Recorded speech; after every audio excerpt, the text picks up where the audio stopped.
Good morning, class. Today we're going to talk about context clues, and we're going to use sharks to talk about them.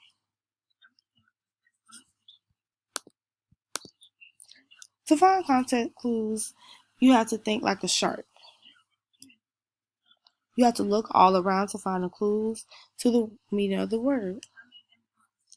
Use these 4 strategies to help you attack the word and find its meaning. Number 1, find a synonym. You might find a word with the same meaning. Your homework was more complicated or more difficult than she had first thought. Those complicated and difficult are synonyms. 2, find an antonym. You might find a word with the opposite meaning.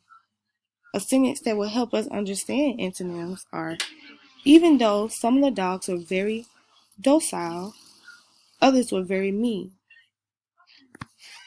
Docile means mean.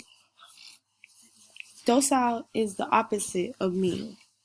So docile means nice, and everybody knows what mean is. Number 3, find an explanation. The word might be explained in a sentence before or after the unfamiliar word. A sentence to help us understand this is: Joe was so exhausted, she could hardly keep her eyes open. Number 4, find an example. Sometimes right after the word, an example will be given. Celestial bones, such as the sun, moon, and stars, can be seen in the sky. If you still can't read the word, leave it and just keep reading. This is how you guys will use context clues and think like a shark.